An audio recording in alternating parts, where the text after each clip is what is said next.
नमस्कार, माझे नाव दीक्षा सुशील पंडित. मी हंसराज ओंकार अग्रवाल शिक्षणशास्त्र महाविद्यालयाची विद्यार्थिनी. मी बीएड द्वितीय वर्ष प्रशिक्षणार्थी.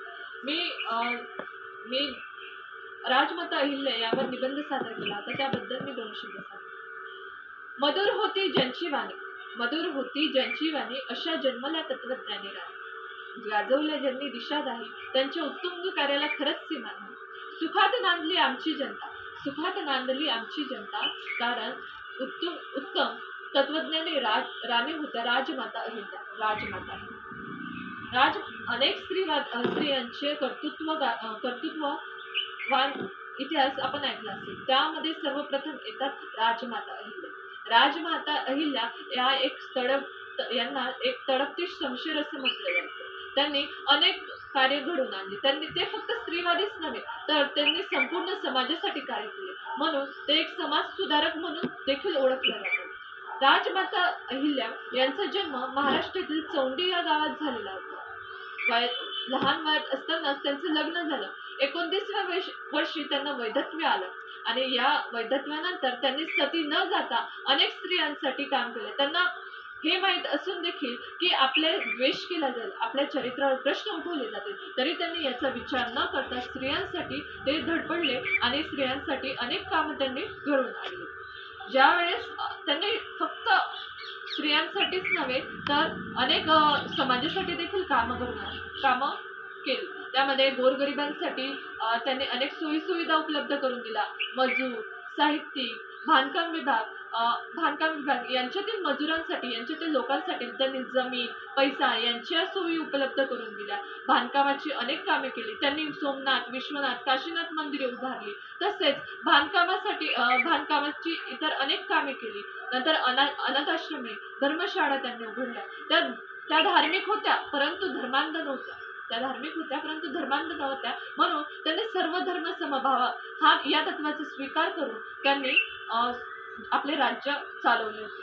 फक्त न्याय, समता, बंधुता, सर्व धर्म समभाव या तत्वांचा त्यांनी विचार केला आणि त्यानुसार त्यांनी राज्य घडवून आणले. त्यांची न्याय इतका पक्का होता की न्याय दिल्यानंतर न्याय मागणाऱ्या दोन्ही बाजू त्यांना दुवा देत असत. ज्यावेळेस रघुनाथरावांचं होळकरांच्या राज्याबद्दल लोभ निर्माण झाला, तेव्हा त्यांनी पत्रात त्यांना एक उत्तर दिलं. तुम्ही कपट करून आमच्या राज्यावर राज्य करू इच्छिता. आमच्या राज्यातील फितुरास तुम्ही गाठले. हे तुम्ही मला दुबडी समजलात का? तुम्ही मला दुःखी समजलात का? दुःखीला अजून दुःखात कसे बुडवावे हे तुमचं दुष्ट हेतू.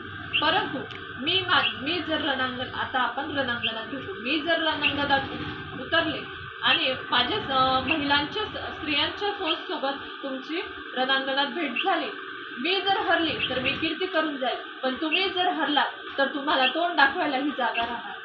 तुम्ही मला दुबडी समजू नका, कारण मी जर हातात भाला पकडला तर पेशवांना भारी पडेल, असं त्यांचं वक्तव्य होतं. आणि त्यांनी शेवटी एक वाक्य लिहिलं होतं की मी जर भाला पकडला आणि पेशव्यांना भारी पडली तर तुम्हाला हत्तीच्या पायाला साखळी बांधून तुमचं स्वागत करायला मला वेळ लागणार नाही, असं त्यांनी ठामपणे वक्तव्य त्यांनी केलं होतं. तसेच जे न्याय, स्वातंत्र्य, समता, बंधुता या तत्वावर आधारित त्यांनी त्यांचं जे राज्य चालवलं, त्या राज्य चालवल्यामुळे त्यांना अनेक लोकांनी वेगवेगळ्या प्रकारच्या पदव्या दिल्या. त्यामध्ये लोकमाता म्हणून त्या ओळखल्या गेल्या. अनेक पुण्याची कामं त्यांनी केली.